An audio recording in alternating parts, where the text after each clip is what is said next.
9 de julio y General Paz, moviendo, así a la mañana, moviendo la llave del padre que le había prestado el padre. Tenían la llave para ir a ponerle a Carlos Paz a bailar. Entonces que le estaban mostrando a las chicas que tenían auto para llevar a Carlos Paz, ¿no? Estaba ese grupo, que se los tuercas, que tenía mucho que ver con Córdoba también, que estaba todo lo que va a venir ahora, de ahí que vuelve turismo de carretera. Esa era una cosa muy de Córdoba. Era como los floggers de toda época, los tuercas. Sí, Tanto él como tribu urbana en ese momento. era de ese momento, ¿no? Y estaba, por supuesto, los chicos de izquierda, a veces más grandes que nosotros, eran más grandes, que nos reuníamos juntos en la Guadaña, que era era lo que se llamaba, bueno, se cantaba folclore, se comía empanada, había vino, o sea, era una peli, sí. Ahí nos reuníamos todos, digamos, pero los tuercas tenían su bar, y nosotros no teníamos cabida. O sea, esta imagen que ustedes ven, la verdad que no hay nada, no hay nada. Él posiblemente tenía el pelo peinado para atrás, con la gomina, pero se dejaba caer el pelo, entonces ya parece pelo largo, pero en realidad lo cubría peinándose para atrás. Voy pasando un par de otros. Sí, querían mostrar un poquito por qué elegimos. Entonces nos llaman por teléfono los periodistas, estaba el fotógrafo y el periodista de 7 días de la revista. 7 días empezaba como la gran revista, no había color todavía. Esta es la primera vez que se empezaba en la revista a poner color. Antes en blanco y negro toda la revista. O sea, este momento ya empezaba el color. Y bueno, yo elegí esto por la injusticia. Elegí el carácter de la justicia. Justamente me gustó esa idea. Entonces acá estoy yo como si fuera rezando en todo este desmadre, pero a la vez pidiendo justicia para nosotros jóvenes, ¿no? Hay una cosa. Sí. Marisa, cuando la vi también se había escapado de casa, la habían echado y andaba con su bolso y ese pelo largo así, entonces era John Baez también. Yo vi a John Baez, el cantante de folk, y ella era, viste, la Bitnik ahí, ella era Marisa. Y, Esto que decís, Aldi, de la foto color, no es menor porque vos ves la revista 7 días y era toda la nota de bimel negro y la de los Beatles tenía portada de color. Sí. Y es como una seguidilla de notas que vienen desde el 65, primero en la revista Primera Plana, después empieza a haber varias notas en el 7 días sobre los Beatles, sobre el fenómeno Beatles, pero desde el 65. O sea, hacer algo como que llamaba mucho la atención y que contrastaba mucho, sobre todo en un lugar como Córdoba, con ellos, clase propia de la ciudad en ese momento, estaba justamente, y volviendo al artículo de la transformación de Córdoba y demás, en una transición que era básicamente el cambio de dimensión y de lógica del pueblo a una de ciudad a ciudad. Entonces se daban estos contrastes entre lo que estaba reclamando la juventud y la forma en la que funcionaba el Córdoba, en la que la gente que salía a la calle, todos se conociendo todo y más. Bueno, elegimos el Paseo Sobremonte porque es la única plaza de Córdoba que está en el subsuelo. Está construida de una manera que viva, la vereda queda lejos de donde podíamos estar más cubiertos nosotros, porque les cuento que era durísimo. Durísimo caminar por el centro, solamente con esta pinta que ustedes ven ahí, no hay nada. Pero esto era un horror para la sociedad cordobesa. Era un horror. O sea, los peregrinos no podían clasificar. ¿Dónde? ¿Qué es esto? A lo sumo puede ser que decirnos que siempre estuve pensando que la izquierda, por ejemplo, me llamaba extranjerizante, era un movimiento copiado de Estados Unidos, que esto no era algo realmente de acá. Entonces, viste, porque estaba ese movimiento, entonces... ¿Qué pasó, Sole? ¿Querés cubrirlo? no, está bien, porque este es el Paseo de Remonte en sí. Este es el lugar, ahí nos reuníamos, estábamos alrededor de la fuente, entonces siempre había una guitarra. Ya empezábamos a componer con Jorge música. Él tenía una cosa más Beatles con este chico Sergio, pero después cuando nos reunimos con Jorge empezamos a componer con temas en castellano, porque había mucho el rock en inglés y ya empezamos a poner nuestras historias, nuestras propias historias, nuestras vivenciadas. Y bueno, ahí está. Son todas poses para la foto del fotógrafo de 7 días, pero más o menos refleja lo que eran las reuniones que teníamos ahí, ¿no? Esto que decir de los guadaños que se contaban allí, Sí. en Juana era porque era uno de los pocos lugares donde los peandillas. Sí, porque también para los de Corima, vos lo contás para que si hay más. El Piafienti en ese momento no podía ver a quién de con cuello largo. No lo está contando. Nos sentábamos en un bar. Me Karina. acuerdo, por ejemplo, el Vía Veneto de Galería Cinerama, estaba el bar ese. Entonces nos sentábamos ahí, pasó tiempo y no venía. Después venía el mozo y dice, perdón, no lo puedo atender. No puedo atender. ¿Por qué? No, el dueño, el de la caja, dice que no lo atiende. ¿Pero por qué? Era eso, no querían vernos ahí en ese local, era como mal visto. Entonces, lo que después, años después, se llama portación de rostro, éramos muy portación de rostro en esa época, ¿me entienden? O sea, mucho después vino a esa la cuestión de la gorra y portación de rostro. Imagínense esa época, en Córdoba, la de las campanas. Nosotros éramos una mancha tremenda para la sociedad cordobesa. Pero así como te generó conflicto, que trajo algunas alianzas, que pero la de y no había nada y todo eso. No, eso fue por propio, o sea, Sí. lo que uno quiere decir que había un movimiento artístico en Córdoba interesante. Se hizo la primera bienal en la ciudad universitaria, la Bienal Internacional, la misma que se hace en San Pablo, se hizo acá. Vino la antibienal, también hubo una antibienal, que vinieron del Instituto de Itela, gente del Instituto de Itela, la Mimujín y toda esa gente que estaba en ese momento. Estamos hablando del año 67. El año 67 fue muy importante, es un año que como que ahí se explotó, porque venía de antes, como dice Bruno, del 65, 66, pero el 67 fue una explosión en todo el mundo.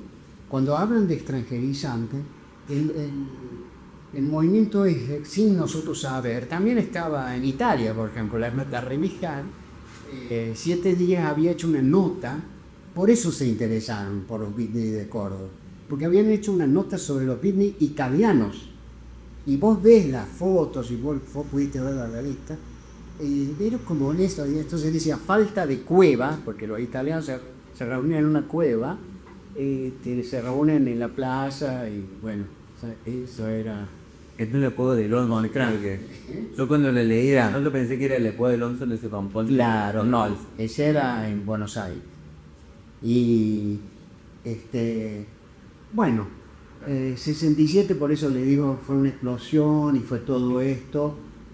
Yo creo que nosotros fuimos como, esta nota salió primero, porque fue en mayo, 1 de mayo, y después fue en primavera en Buenos Aires, los hippies de Buenos Aires, que de eso también hay unas fotos, fue la televisión, Tanguito se lo ve en el mundo, pero está tocando en la Plaza San Martín de Buenos Aires, que estaban los hippies de Buenos Aires, ¿no?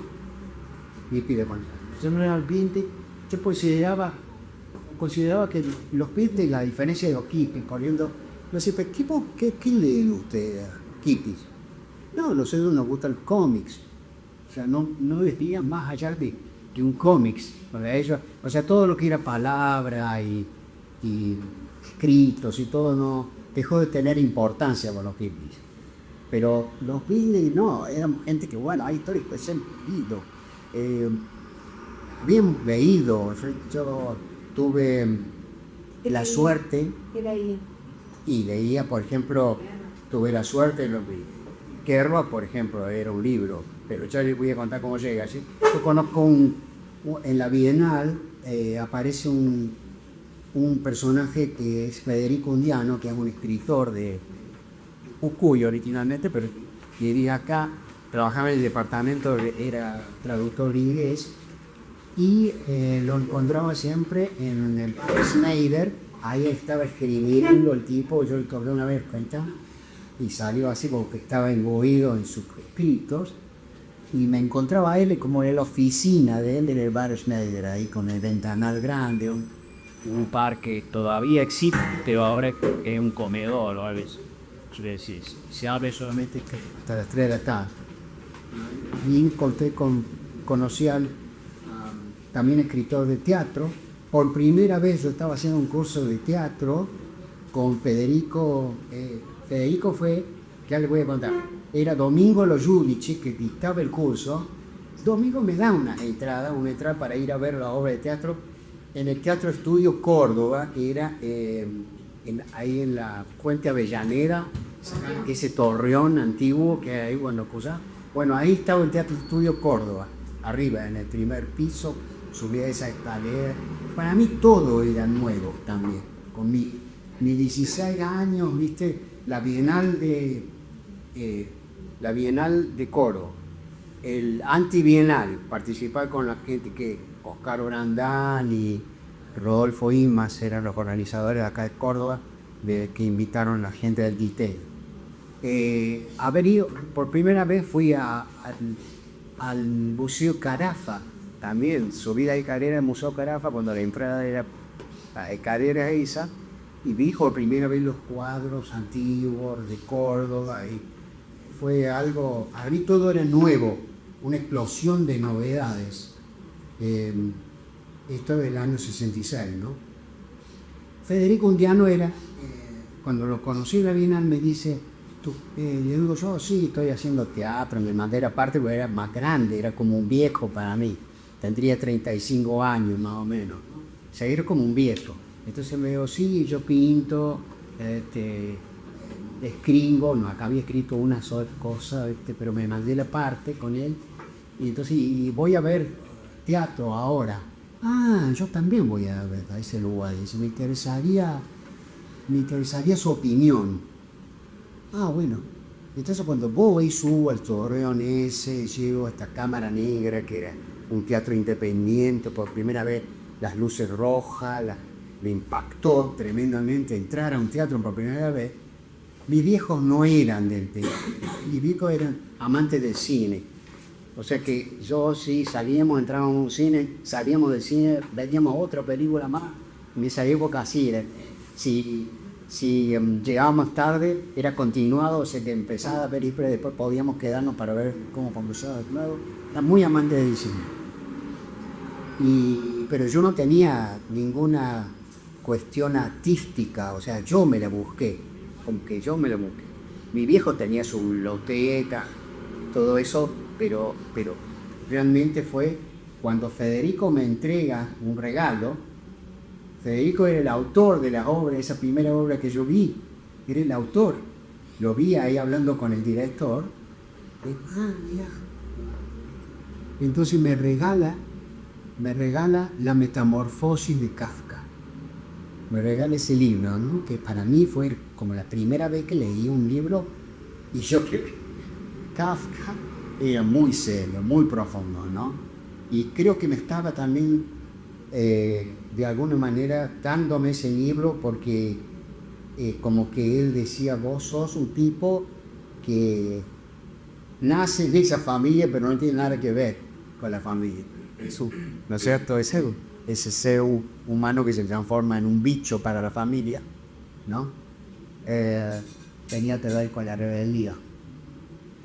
Guardar Borges, Alfredo con los chicos, estamos cantando. Le decía a alguien del aspecto que así como te había traído problemas, también te había traído gente que sabía acercar, o sea, que estaba, Sí, sí. que Federico particularmente se había acercado a vos por tu semejanza, ¿no? A ver, Claro, aquí tal. Claro, eso es el. Cuando hablabas de Córdoba, que era como que a veces no reconoce su historia.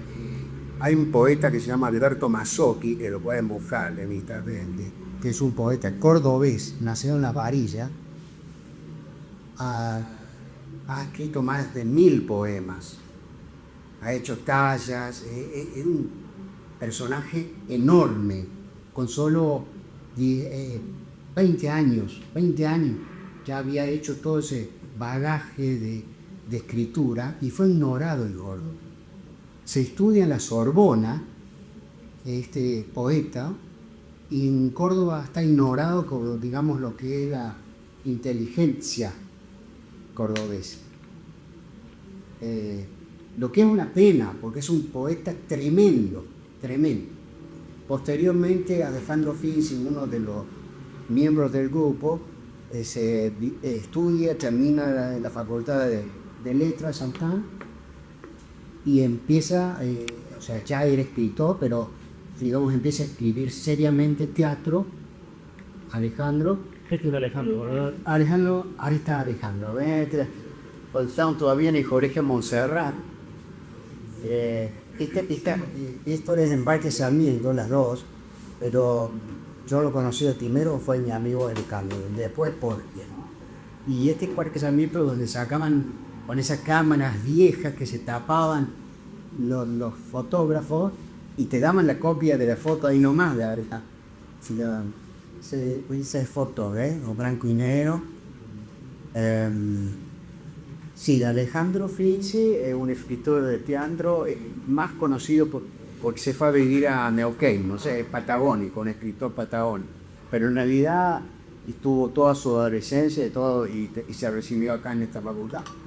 Y Jorge, bueno, sí, él era con el que formamos el grupo después de la locura, él se llamó el grupo. Y bueno, cantábamos canciones, movíamos. Con él viajamos él fue, cuando me despido de él, salimos con Jorge y mi novia en ese momento, Norma, salimos de la Terminal Vieja. La Terminal Vieja de ómnibus estaba ahí en la calle Vélez Sarsfield, poquito después de lo que es la de los curas, ¿cómo se llama el lugar? El Obispado, claro. Ahí estaba la vieja Terminal de ómnibus. Y de ahí salimos, entonces Alejandro me dice, bueno, despedimos, me dice suerte. Y yo subiendo como al ómnibus digo, no, suerte a vos que te quedás. Él me hizo recordar eso. Como que yo presentía algo, viste que se quedaba en Córdoba, iba a sufrir muchísimo. Yo estaba escapando realmente, cuando me estaba. Había ido a las montañas solo como un ermitaño y apareció en Córdoba. Por supuesto, con mi viejo tuvimos que ir a sacarlo de la seccional 14, que la policía vio preso. Y varias veces fuimos presos, en realidad. Varias veces fuimos presos y preguntaban cosas como si éramos amigos de Fidel.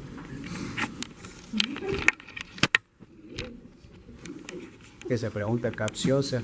Y siempre, Fidel, no lo conozco, no. Vamos, dice. Se reúnen. Nada, eso no. Y nosotros tratamos que no nos encasillaran. En realidad, la palabra beatnik, como dijo, era una denominación para tratar de el carterito.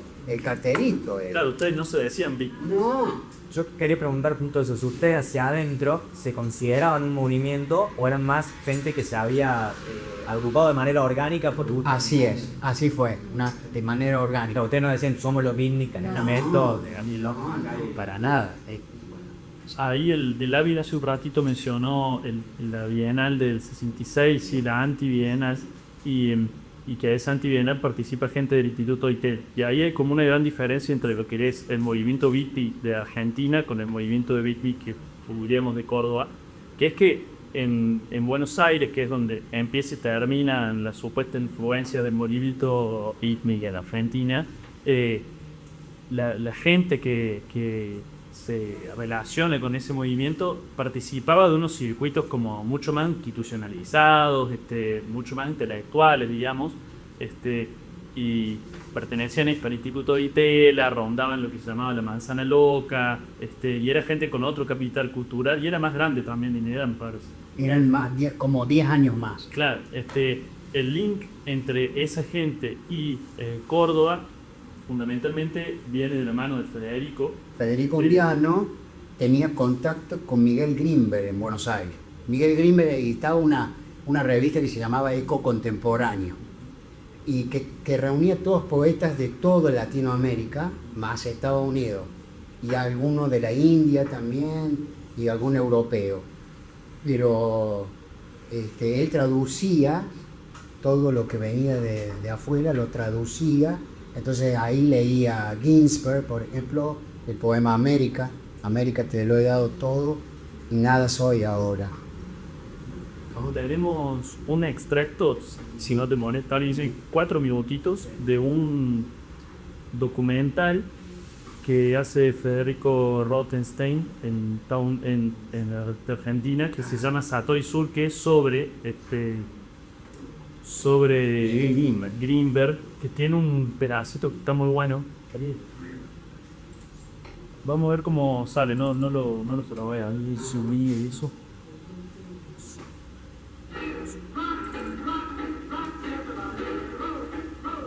¿Se escucha más bien? Yo era chico en esa época. El inconcebible e intecnicato che su país, su deporte, la cacchiera amarela. Argentina son los fíos. Pero su poder, pues, como escultores no les importa lo que es. Y no es para que no interesa, lo bailan los nippos, que hay que ver todo lo alta. Aquí lo tiene. Los bailarines no bailan el rock para inspirar a nadie.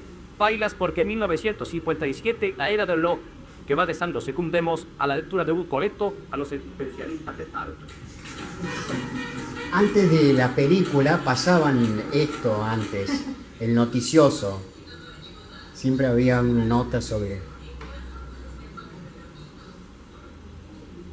el Miguel que yo conocí y el Miguel ya. Se escucha muy panzo. Todos a París. Pues, ¿hago qué? ¿Sale tu compu? No sale del proyector, pero bueno, va a ser un viaje. ¿Pero qué? No incorporaban a su realidad cotidiana a América. Ahí lo que decía es que con que los intelectuales de esa época miraban mucho más a Europa que a Estados Unidos. Sí, había una cultura francesada, es más, se estudiaba francés, inglés no se estudiaba en la escuela. Y aparte nuestros intelectuales si viajaban a París. Nadie viajaba a Nueva York. En Edgar Allan Poe, el solitario escritor de Baltimore, y todos los surrealistas franceses, sí. De ahí sale también, todo movimiento se va bebiendo en el anterior. Siempre pasa eso. Tenía una mística que ustedes los reuniera en comparación a los tuerca, por ejemplo, la tubo urbana. Ah, sí. ¿Qué tipo de música? Nosotros, bueno, ahora voy a contar cómo llegamos a Buenos Aires y a toda esa historia. Nosotros teníamos nuestras propias canciones, componíamos, pero en Córdoba no había,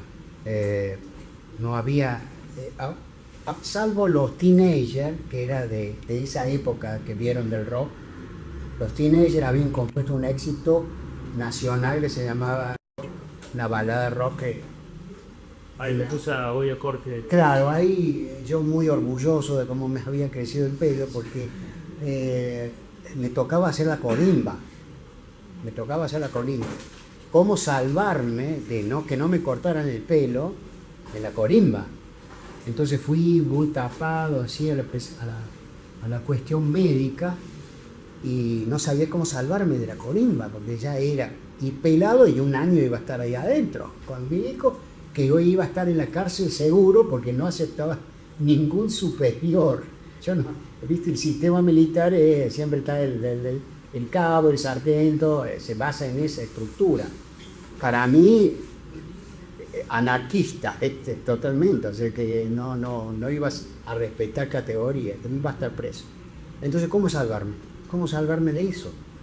Voy a la revisación con toda la gente, sí, civiles, ya van a ver cuando estén acá adentro, decía el sargento. Entonces estábamos todos haciendo la cola para que nos revisaran. Y empecé a usar un fósforo. Yo tenía un asma, insípido asma, que podría llegar con el fósforo, aspirando el humo del fósforo, podía llegar a tener asma. Entonces me encontraban con asma, no sea la corimba. Había cosas peores, ¿eh? O sea, hay gente que se cortaba el dedo para no hacer la corimba, se cortaban el dedo. Sí, un dedo chiquito, el chiquito del pie, o sea, cosas así. O se hacían pasar por loco. Que es lo que pasó con Alberto. Un poco, y digo, Estaban un poco locos ustedes, ¿eh? Tanto matenga y todo. bueno, la cuestión es que... sí, bueno, después le voy a contar eso. Entonces, no me daba asma. Entonces le digo, pues tengo asma, el médico cuando me revisa. A ver, me revisó el pulmón y todo, no, yo no veo ningún problema. Pero me agarra ataque de asma, le digo. Bueno, corre, boludo, entonces corre y después te reviso de nuevo. Entonces corrí como loco y no me dio el asma.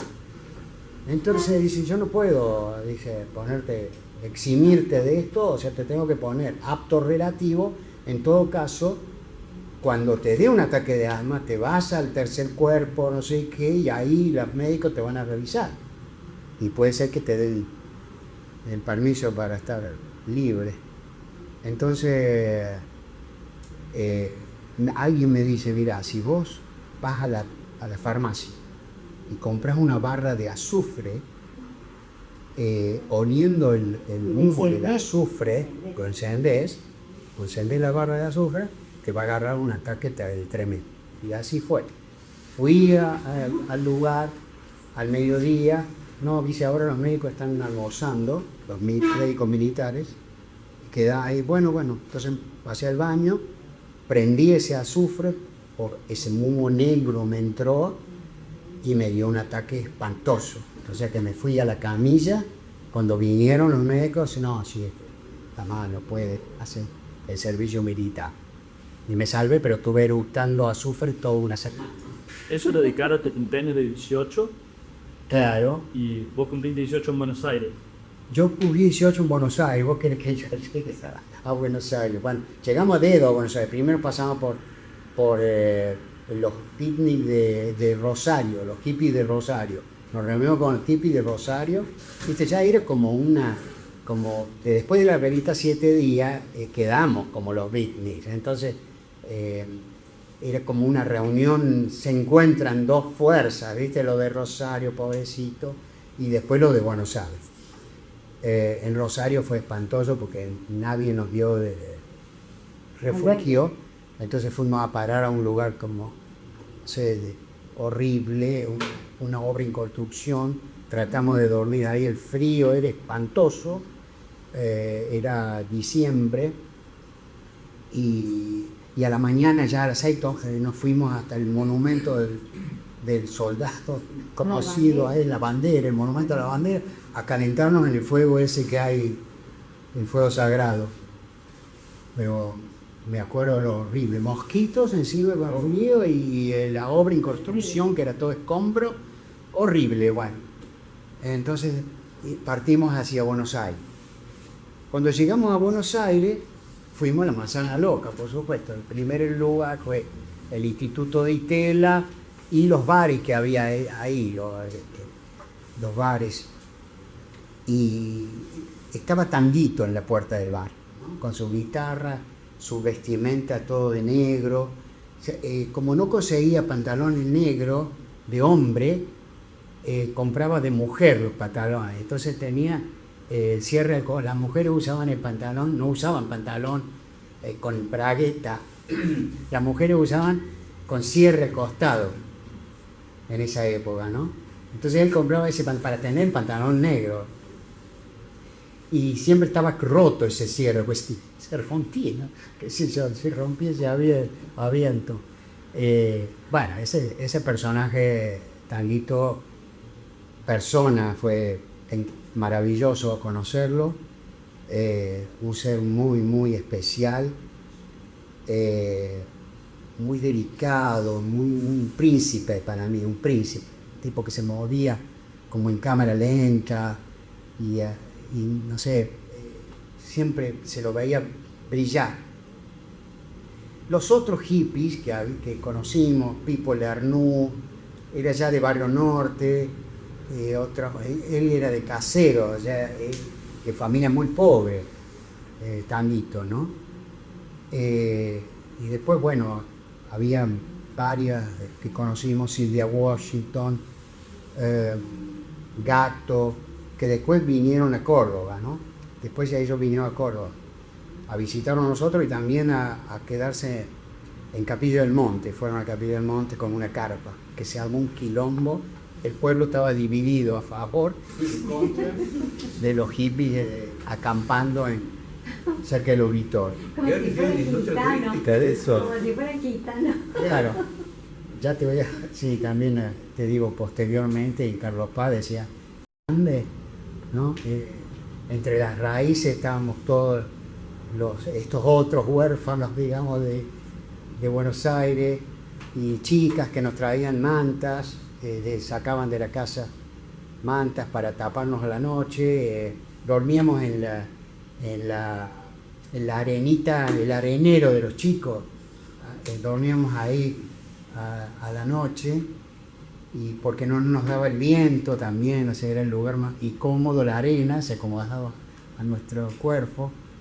Éramos unos lincheras en realidad de hacer eso, porque a la mañana venía el policía muy temprano a la mañana y decía, levántese que va a pasar el presidente. El presidente era Onganía en ese momento, que pasaba por Avenida Libertador, que estaba ahí nomás, y damos mala imagen, ¿no? Venían las motos acompañando al presidente que iba a la Casa Rosa. Entonces, bueno, nosotros salíamos un rato y después nos íbamos a dormir de nuevo. Vivíamos en la plaza, vivíamos en Plaza Francia. Plaza Francia, en ese momento está ahí al lado ahora el Museo de Arte Moderno. Y antes era un geriátrico, o sea que a veces veíamos a los viejitos así asomados por el paredón que nos miraban a nosotros, ¿viste? ¿Qué mirarían? No sé, pero ahí estábamos nosotros debajo de las palmeras. Apareció Miguel Abuelo, que también era otro personaje del momento, ¿no? Ya bien grabado. O sea, no, primeramente ellos ya había un sello, habían grabado los temas. Morris había influenciado mucho a Tanguito. Y también, o sea, entre ellos también se influenciaban mucho. Era Lito Nevia, Morris, que ya había sacado varios temas buenos, Tanguito, y Maná, en ese momento Maná. Todo por Maluca, sí. Claro, todos pudieron grabar ahí. Tanguito había logrado grabar también un tema, La Princesa Dorada, en un sello importante, CBS creo en ese momento. Pero con la orquesta de Horacio Malvicino. No le hizo favor. Podría haber sido algo. Tanguito podría haber sido.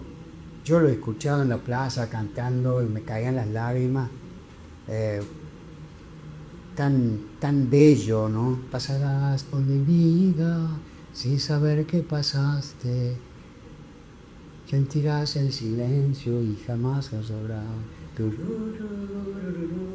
Se acompañaba la guitarra criolla. Bueno, conocimos la casa de Tanguito, también el padre era un gallego jodido, los Rompelistones, decía, los Rolling Stones eran los Rompelistones.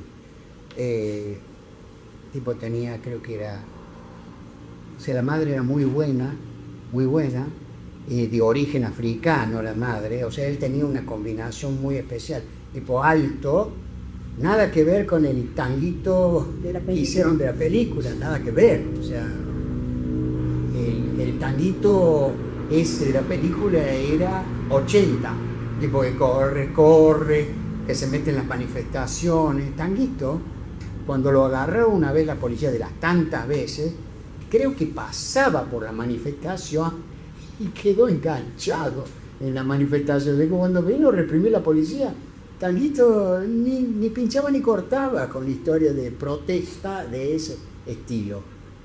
No sé si me entienden, o sea, Tanguito, yo caí preso con Tanguito encima, o sea, tenía que pasar por esa historia.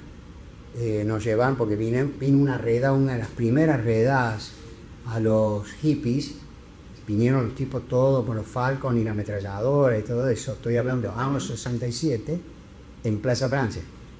Entonces estábamos todos ahí y nos llevaron todos presos. Todos salieron, yo había cumplido en diciembre, el 11 de diciembre cumplí años, entonces ya era mayor de edad, 18. Entonces yo me quedé en la celda, Tanguito también pasó a la celda, pero todos los menores vinieron a buscar los cuadros y se los llevaron. Menos Jorge, que fue al reformatorio en Buenos Aires. Él tuvo su historia aparte, le cortaron el pelo y bueno, dice él que porque después les voy a contar qué fue del movimiento Beatles, ¿no? Estábamos ahí en el lugar, esta celda, y Tanguito estaba ahí, orinó Tanguito en la celda, o sea, había un olor por 2 días que da un olor a orina horrible, y después también los sacaban a Tanguito, de decir, che, Tanguito, tocate algo, decía la cana, ¿no? Entonces Tanguito cantaba algo para la cana, y después me dijeron también, cuando hablaron conmigo, dice, oh, vos estás bien centrado, dice, pero ese amigo tuyo, loquito, claro, 15 años tenía Jorge, y fumamos en primer porro antes de caer en preso. El primer porro de mi vida y de Jorge fue en Plaza Francia. La había traído Miguel Grimper, había traído un cosito y una pisba, y me dio eso de México. En un encuentro del poeta, él trajo marihuana de México. Entonces fue para nosotros la primera vez que probábamos la marihuana. En Plaza Francia, Lingera, probando la marihuana por primera vez. Nadie sabía qué era la marihuana, no existía en el país. Imaginen la época que estoy hablando. Tú le preguntas, Era el AMPA, la marihuana es del AMPA, o sea, los gángsters, ¿viste? O sea, era.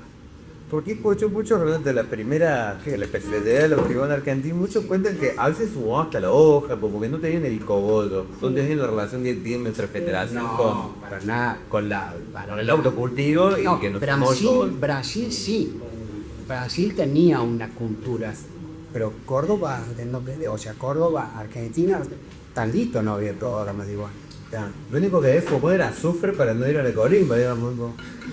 No, pues ya empieza de antes porque había mucha influencia de los grupos de rock, venían. Nosotros sabíamos que los Beatles en Hamburgo tomaban pastillas para estar despiertos toda la noche. Sabíamos que Donovan, con un amigo se fueron a Grecia, a dedo. Venía la información. Las canciones también.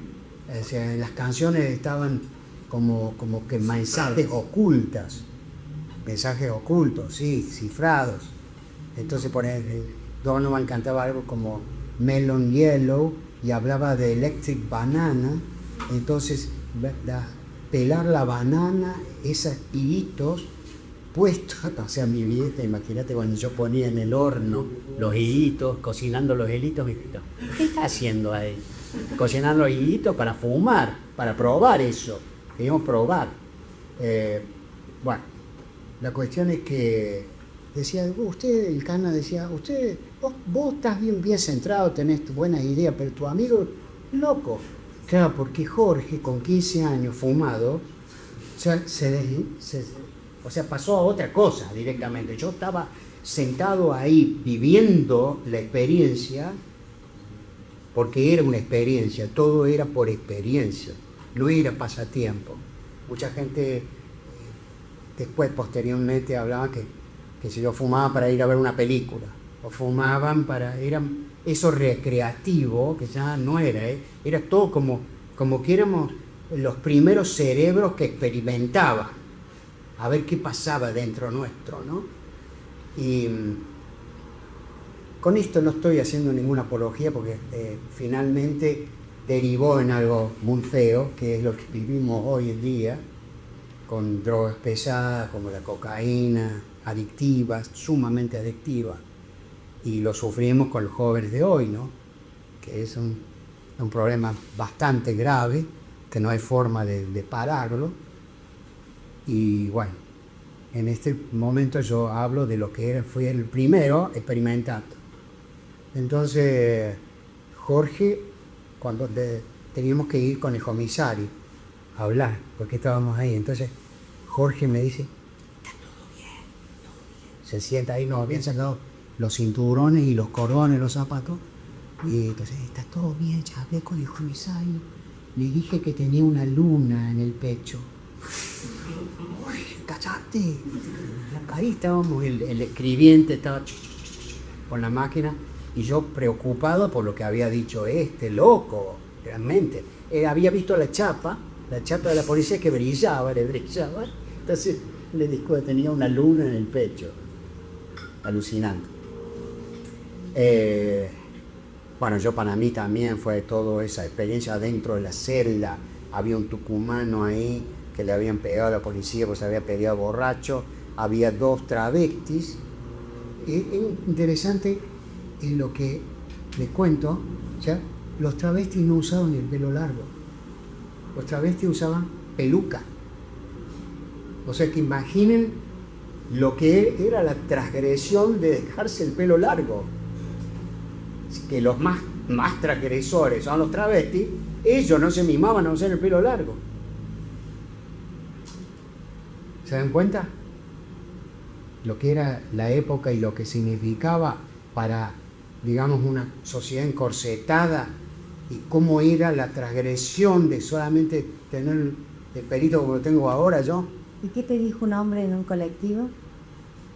Y pues, de lo pesado que era, me acuerdo, yo estar sentado en el colectivo, un tipo parado así, me dice, si yo tuviera un hijo como vos, lo mato.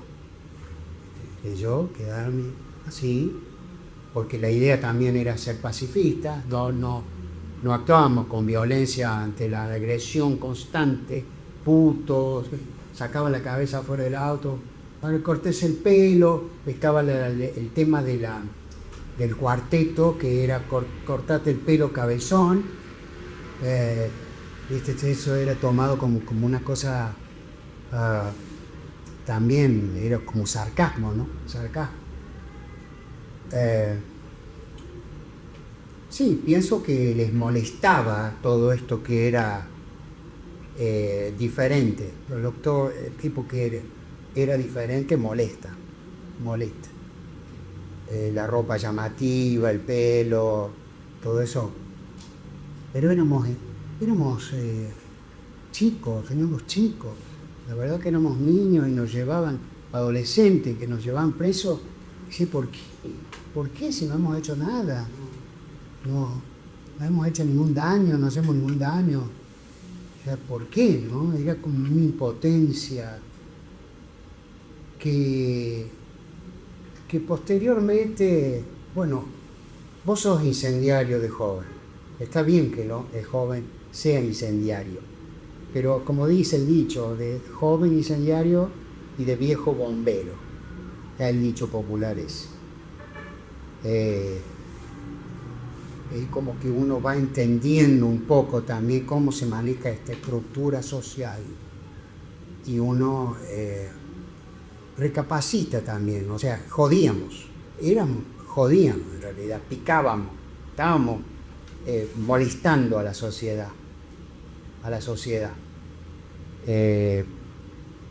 Vos, Alvin, igual ahí ya en el viaje a Buenos Aires estabas un poco cansado de Córdoba cuando fuiste. Y ya la intención era irme, ¿no? Yo sé, no daba para más. O sea, era muy... Ya había pasado cosas. Creo que habían matado un cantante de la comedia, esa ópera Roger en Buenos Aires. Tanguito vivía preso. Cuando voy a buscar el pasaporte a Buenos Aires, con el pelo tapado y todo, que tenía que sacar la foto, siempre metido adentro, en una colita, metido adentro del cuello, de la camisa, lo vi a Tanguito, estaba destruido. Estaba en Florida ahí, y era un hombre ya muchos años más parecido de lo que tenía, y balbuceaba, era alguien que ya estaba destruido. Lo habían metido varias veces el de allá, el neuropsiquiátrico de Buenos Aires, le habían hecho electroshock, insulina también aplicaban. O sea, estaba destruido. Y muchas veces, todos los días caían preso, aunque no le hacían nada, va minando eso, va destruyendo de acuerdo.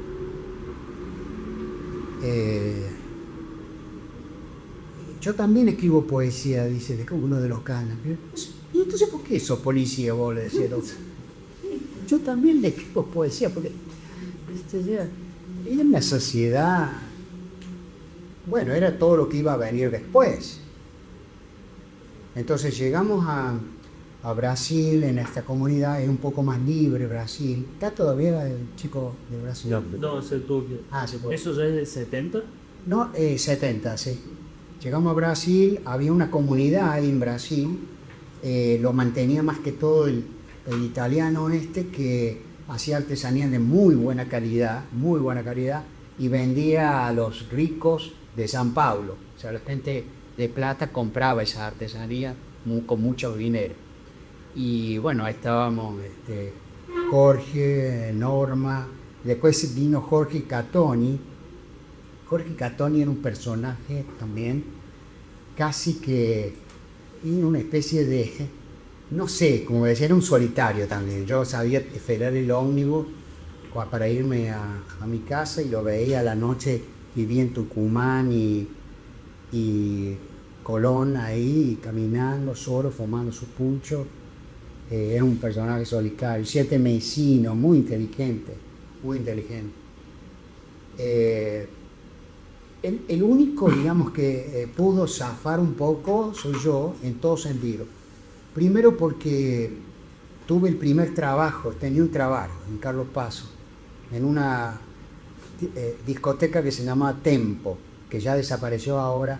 Lo fui a ver y es un lugar de una especie de housing o algo así se ha convertido. Bueno, esa discoteca Tempo era como muy importante, habían puesto mucha plata ahí, y yo me presenté y gané como que diciendo, sí, yo vine mintiendo, dije que era un DJ de Buenos Aires, y lo único que había hecho había tocado en otro lugarcito chiquito que iban parejas, y ahí había aprendido a unir los discos, que no se notara la diferencia cuando pasa de un tema a otro.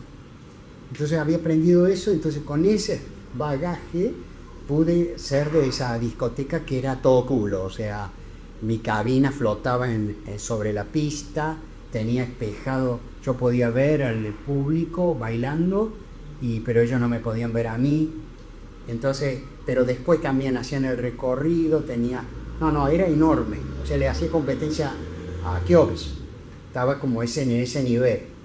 Entonces estaba Keops, estaba Tempo, y había otro que se llama Cartoon, que también estaba a la entrada de Carlos Paz. Eran las discotecas de ese momento que probaban el paso nuevo. O sea, venía de Mar del Plata primero en Mar del Plata inventaban un paso nuevo y después venía Córdoba. Entonces, por ejemplo, el paso era ya haciendo así, ¿viste? Ese era el paso hasta ahí. Y el hombre con las manos en los bolsillos haciendo esto así, moviendo los hombros. Seguimos haciendo lo mismo. Y bueno, yo ponía la música y me daban a mí la guita los sábados. Iba a un lugar que se llama Vértice Musical, ahí en la peatonal, y compraba los discos. Claro, le daba náuseas. Y entonces nosotros usábamos eso, salíamos con mi novia, ella tiraba los zapatos así, que bailábamos descalzos, y nos movíamos con la estroboscópica. También logré que mis amigos Horacio y su compañera Ana vinieran a pintar la cabina, pintaron de color psicodélico, entonces con todas flores y cosas así, entonces con la luz negra se iluminaba eso, se iluminaba. Bueno, era todo un movimiento psicodélico, digamos, ya estoy hablando años 69. No habíamos, aparte de lo que le conté yo, ese marihuana, no había nada acá, psicodélico. Pero venía, los Beatles iban cambiando, progresando hacia lo que fue Sgt. Pepper, ¿no? El Sargento Pepper y los Corazones Solitarios. Mostraban lo que era ya las grabaciones psicodélicas con cintas que volvían para atrás y ya estaban en una producción para tratar de mostrar lo que era una experiencia psicodélica.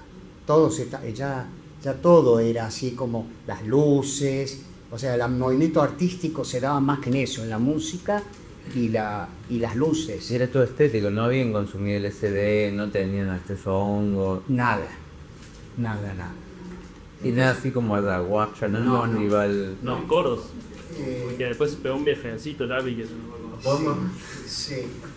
Que Jorge había probado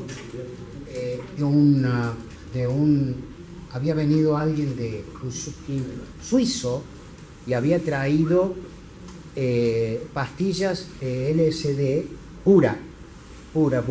Jorge había probado eso con este suizo que yo llegué a ver también en la comunidad de Pedro, un loco que se estaba yendo a Suiza y como había cerrado la puerta donde estaba su valija, agarró un serrucho, una cosa así, y abrió un bosquete en la puerta para sacar sus cosas directamente. O sea, un loco completo. Él me dio si yo iba a Europa, que esa era mi intención, me dio unas comunidades que yo podría llegar a ir en España. Había él estaba muy conectado, este tipo que había traído el ácido a Brasil. El ácido se creó en Suiza.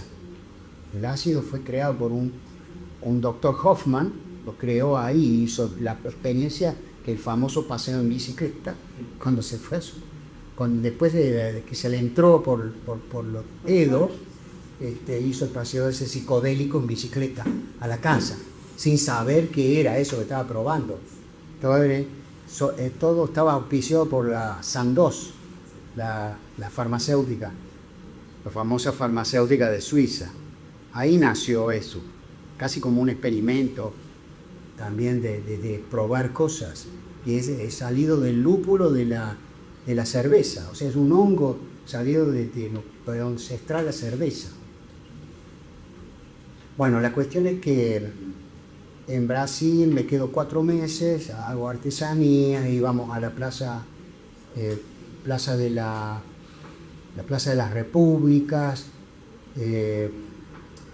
veo una obra de teatro impresionante en Brasil por primera vez, que era, el director era humano, pero había triunfado en Francia, y era una cosa que entrábamos, todo el escenario estaba en el centro y eran plataformas con cadenas, o sea que el público se sentaba ahí, se movía todo con las cadenas, tenía como 3 pisos encadenado todo este escenario y donde se sentaba el público y los actores trabajaban a veces agarrado de las cadenas o subían con una plataforma.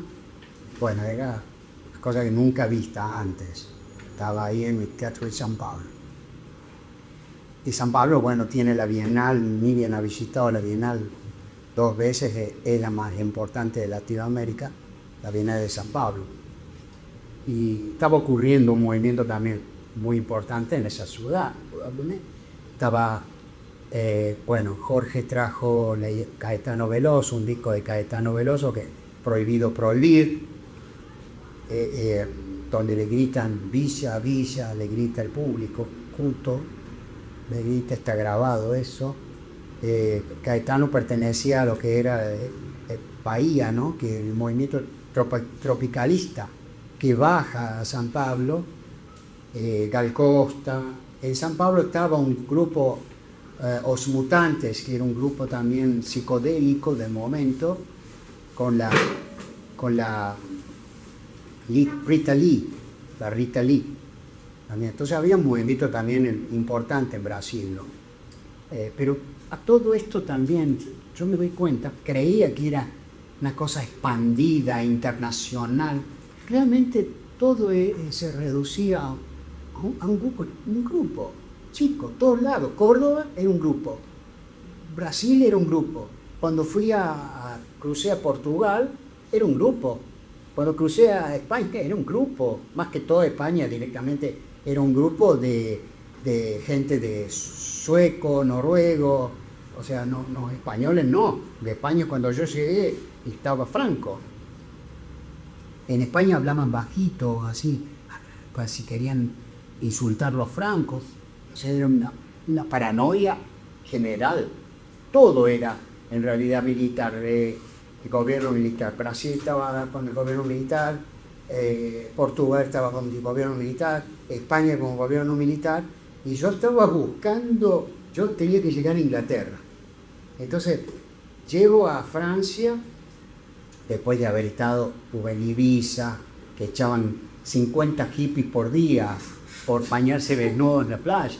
Era una cosa, es la Guardia Civil en España, ¿no? En un momento estábamos un día en las gradas, no sé si fumando algo con otros, que eran extranjeros, y entonces cuando vino así la Guardia Civil de noche con la linterna, dice, no hablé español, hacete el boludo. O sea, y yo entonces me quedé así, y entonces, no, turista. Entonces, bueno, cuidando el turismo, no lo toquen, aunque sean pelo largo o rasposo o lo que sea, cuidando esa parte, ¿viste? Era importante la entrada de dinero para España, turismo. Aunque seca, hiposo el turismo de hippie. Estuve en Cadaqués, también alguien me dijo, cuando llegué a Barcelona, me dijo, tenés que ir a Cadaqués. Después, bueno, supe que era el lugar de Dalí, en la casa de playa de Dalí, con los 2 huevos gigantes arriba del techo, el hotel. Dalí daba unas fiestas aparentemente alevosas ahí, no sé qué tomaría, ¿no? Pero bueno, yo viví en una especie de cueva que había un italiano. También para mí fue eso muy tremendo, porque me dieron, estaban los 2 hermanos estos italianos y me dieron refugio. Entonces yo con mi bolsa de dormir que viajaba, me acostaba ahí en esta cueva. Era una cueva armada, era una disco, pero ellos alquilaban esa disco y no funcionaba como discoteca. Tenía una música alevosa, ponían la música. Entonces, el tipo italiano que había hecho desnudos en Ámsterdam, o sea, había pertenecido a los primeros probos de Ámsterdam, que eran como unos picnic también, que usaban unas bicicletas, las bicicletas pintadas de blanco. Entonces este tipo me decía, parate allá con un fósforo. Entonces él estaba ahí cerca de lo que sería el mostrador de la disco. Entonces yo prendí un fósforo y él se inyectaba. Yo preveía por primera vez a alguien que inyectarse. O sea, esa era la palabra mayor, ya era pesada la cosa. ¿Viste? Alguien que se inyectaba droga. O sea, cocinaba en en la cuchara de la cosa machacada, de anfetamina, y después la metía adentro, le cargaba el hermano, le cargaba la jeringa, me decía que yo me pusiera en la esquina del fondo, y entonces se inyectaba, el flash inmediato se venía para el costado, y después le pasaba la jeringa con agua del hermano, y yo prendía el fósforo así, y él agarraba y con la jeringa hacía y estaba el fósforo de la distancia. Entonces eso quería decir que el flash que tenía era muy fuerte, muy bueno y muy justo. Un loco de la guerra completo. Y bueno, ahí tuve una experiencia yo muy fuerte. Cadaqués, justamente, nos habían pasado mescalina. Mescalina era como ácido lisérgico, pero sacado del peyote. O sea que es lo mismo, es alucinógeno como el LSD, pero más cool, más tranquilo, no sé cómo decir. Entonces, de golpe se fueron apagando las luces, estábamos en un bar, claro, éramos lo que habíamos tomado en Cadaqués, en el pueblito este español. Solo quedamos a la noche esos que habíamos tomado, nada más. Entonces, bueno, ¿qué pasa? ¿Viste? Ya pegaba eso por primera vez, estábamos ahí y en un momento, bueno, decidimos empezar a caminar por la ruta hacia arriba, hacia la montaña. Entonces íbamos por la montaña, nos seguía un perrito, el perrito del pueblo, el perrito que era el vagabundo del pueblo, todos durmiendo, todos los españoles, todo el mundo durmiendo, los turistas. Vemos, en un momento llegamos y vemos a un inglés jovencito, muy jovencito, que estaba borracho total. Y te juro que vimos al borracho como un ser, como un discapacitado, era un discapacitado que estaba ahí. Nosotros estábamos elevados y este personaje estaba, ¡ey, hermano! Algo así. Y entonces veía, sentía como una pena por este ser que había tomado alcohol, pero estaba en otro viaje completamente distinto. Este estaba ahí, en el suelo, no se podía levantar, y nosotros estábamos con todas las antenas puestas, ¿no? Entonces dejamos ese ser, estaba así, seguimos caminando, y yo en un momento decido de apartarme del grupo. El grupo siguió solo y yo me subí cuando era chico a mí me encantaba subirme a un árbol y mirar a la gente pasar por abajo. Sentía medio indio, el indio que observa al blanco andar por abajo, ¿no? Me gustaba ese juego. Y ese es lo que hice, salté, me metí allá arriba, desaparecí. Bueno, ellos me buscaron y todo, no estaba observándolo, pero ya se fueron. Y el perro me siguió, el perro Badajuma me siguió a mí. Y entonces llegué a una especie de gruta, de lugar donde los pastores tienen su refugio, y me metí adentro. Estaba todo tela de araña adentro, ¿no? Y me sentí un bicho, me sentí como un bicho adentro en mi casa. Estaba adentro de mi casa. Yo sentí que era un freak, lo que se llama freak. Freak es algo. Freak le llaman, por ejemplo, a un sapo. Un sapo es un freak, porque es un bicho que da repulsión, ¿no? La araña o el escorpión, esos bichos que están escondidos debajo de las piedras, ¿no? Yo sentí eso así, como que era una especie de, con la tela de araña y todo, me consustancié, se dice, me metí dentro de eso, me sentí parte. Y después salí de eso, el perro me seguía, entonces yo jugaba con el perro, me subía a la parecita del precipicio, me subía así, y estaba como jugando con la muerte, y el perro lloraba, porque no hay que ser tan pelotudo de subirse a un lugar jugando con la muerte. El perro no, el perro tiene... No sale acá, pero ahí está. 1 euro te estaba respondiendo al dice 3 euros. Ahí acá. 3 libras en total. 3 libras. O sea, 3 euros. Aunque los ingleses nunca cambiaron. Claro, sí, 3 euros. Nunca cambiaron. Bueno, había que entrar por unos polineques ahí, pero tenían el tercer lugar, ¿no?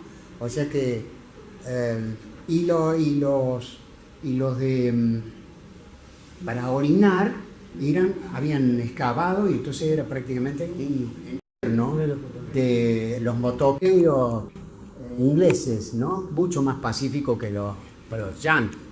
Estos eran más pacíficos, había una sola moto, habían puesto una carpa con una bandera nazi en el tope, la bandera nazi. Entonces la policía vino, esos que van a ver los bolis, y dijo, bajen la bandera. Entonces dice, está bien, nosotros bajamos la bandera cuando ustedes se vayan del festival. Si ustedes se van del festival, nosotros vamos a tener la bandera nazi arriba. Como diciendo, ustedes son los nazis, no nosotros. Esta bandera está subida por gente, ¿no? Ahí está viéndose. Policía inglés siempre respetuoso, siempre muy respetuoso, ¿viste? Tranquilo, sin armas, bastón nomás, en todo caso, pero es lo único que tenía. Acá dice ácido, acá venden ácido, podías verlo de todo el coso, que ahí estaba la señal, ¿ven? El cosito, la señal. Más o menos para poder pasar entre la multitud de gente y venir acá para comprar ácido, ¿no? Claro, cuando llegamos, acá está mi amigo Guy, de franco-canadiense, y la chica Charlotte, que había participado en el Mayo francés. Porque cuando llegué a París, yo en un momento estaba vendiendo las artesanías arriba ahí en el Sena y vino la Sûreté y me agarró las artesanías mías y dice, ¿por qué estás vendiendo acá sin permiso y todo eso? No, era para ganarme la vida, para poder ir. Entonces, no, dice, van, y me llevan preso. Cuando bajamos a la escalerita al Sena, agarran mi artesanía y la tiran al Z, ¿no? Que era muy pulserita que había aprendido a hacer yo, con clavos de caballo, las calles, la habían hecho, ahí fue cuando vi a todo, porque había franceses, venían de todos lados, había canadienses, de todos lados. No encontré ningún argentino y creo que debo haber sido el único, me parece. No sé si hubo otro en la Iberua. El único cordobés. Sí, porque nunca encontraste a alguien que diga, yo también estuve acá en la... Nunca me encontré. No, nunca. Es más, y también voy a contar una anécdota que cómo se cambia la historia. De la historia se cambia. No. Aparte me había cortado el pelo en Grecia porque vi que los griegos, vi este griego que me pareció maravilloso, que era un granjero, que era autosuficiente. Tenía para tomar agua fresca y rica, directamente tenía un palo con un trapo y casi tapaba. Cuando salía el agua, bañaba todo su granja, olivos antiquísimos, 2000 años, los olivos. Yo me acostaba sobre la rama del olivo para leer, leía a Gandhi, ahí veía el libro de Gandhi, y saber sobre cómo era la lucha de Gandhi, cómo fue con los ingleses, que fue una guerra pacífica. No tiraron ni un tiro los hindúes para que los británicos directamente no tuvieran que dejar. Holanda para mí era el más cabeza abierta de todos, de Ámsterdam sobre todo, ¿no?